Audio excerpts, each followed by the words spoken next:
এক শ্রেণীর মানুষ চিরকাল জাহান্নামে থাকবে, তাদেরকে বানানো হয়েছে জাহান্নামে পাঠানোর জন্য। কোনো ব্যক্তির মধ্যে তিনটি লক্ষণ দেখলেই বুঝতে হবে এই ব্যক্তি জাহান্নামী। আল্লাহ তাআলা তাদের সৃষ্টি করেছে চিরস্থায়ী জাহান্নামের জন্য। তারা যতই আমল করুক না কেন তারা জাহান্নামে যাবেই। সেই কপাল পোড়া দুর্ভাগা মানুষদের তিনটি লক্ষণ থাকে। আল্লাহ আপনি আমাদের সকলকে জাহান্নামের আযাব থেকে বাঁচার তৌফিক দান করুন, আমিন। প্রিয় দর্শক, এই তিনটি লক্ষণ আপনার ভেতরে আছে কিনা অবশ্যই জেনে যাবেন, কারণ আমরা প্রত্যেকেই মুসলিম জাতি আল্লাহর আযাবকে ভয় করি, আল্লাহর জান্নাত জাহান্নামকে বিশ্বাস করে। আল্লাহ বলেছেন, তোমরা পাপ করে আমার কাছে তওবা করে আবার ফিরে আসো, আমি তোমাদের ক্ষমা করে দিব, আমি রহিম, আমি রহমান। কিন্তু এক শ্রেণীর মানুষ আছে যারা তওবা করলেও আল্লাহ তাদের তওবা কবুল করবেন না এবং আল্লাহ তাদেরকে ক্ষমা করবেন না। আল্লাহ তাদের জাহান্নামে পাঠানোর জন্যই সৃষ্টি করেছেন এবং দুনিয়ায় পাঠিয়েছেন। সেই শ্রেণীর ব্যক্তিরা কারা, চলুন আজকের ভিডিওতে আপনাদেরকে জানিয়ে দিব।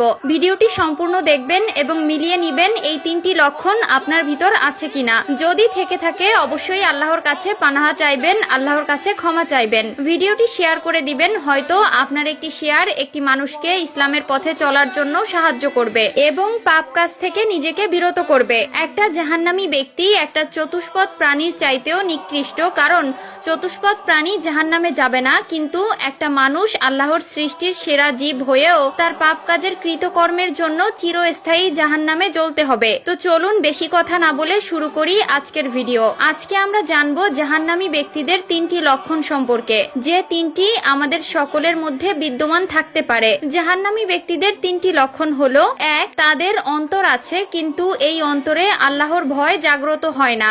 যে অন্তরে আল্লাহর ভয় নেই সেই অন্তর শয়তানের দখলে থাকে। সহজভাবে বলতে গেলে তারা আল্লাহকে বিশ্বাস করে কিন্তু আল্লাহর ভয়, আল্লাহর আযাবের ভয় তার অন্তরে বিকশিত হয় না। তার অন্তরের ভেতর নাফরমানিতে ভরে গেছে, তার অন্তর পাপ কাজে পাপিষ্ট হয়ে গেছে। সে সবকিছুই দেখে, সবকিছুই বোঝে, কিন্তু আল্লাহর ভয় তার অন্তরকে নরম করতে পারে না। 2 নম্বর লক্ষণ হলো, তারা সবকিছু দেখে এবং শুনে এবং বুঝে কিন্তু মানতে পারে না। উদাহরণস্বরূপ, তারা চোখ দিয়ে কোরআন দেখতে পায় কিন্তু অনুধাবন করে না। তারা কান দিয়ে আজান শুনে কিন্তু অনুধাবন করে না। তারা হাদিস সুন্নাহর কথা শোনে, আল্লাহর আদেশ ও নিষেধের কথা শোনে এবং কোন কাজের কি পরিণতি হবে সবকিছু তারা শোনে, কিন্তু তারপরেও তার মধ্যে কোনো পরিবর্তন আসে না। এরকম লক্ষণ যদি কারো ভিতর থাকে বুঝতে হবে সেই ব্যক্তি জাহান্নামী। 3 নম্বর লক্ষণ হলো, যে ব্যক্তি বারবার পাপ করে, বারবার তওবা করে, ওই ব্যক্তিকে আল্লাহ বারবার সুযোগ দেওয়ার ফলেও সে আবারও পাপ কাজে লিপ্ত হয়। এমন একটা সময় আসে যখন তার দোয়া আল্লাহ তাআলার দরবারে কবুল হয় না,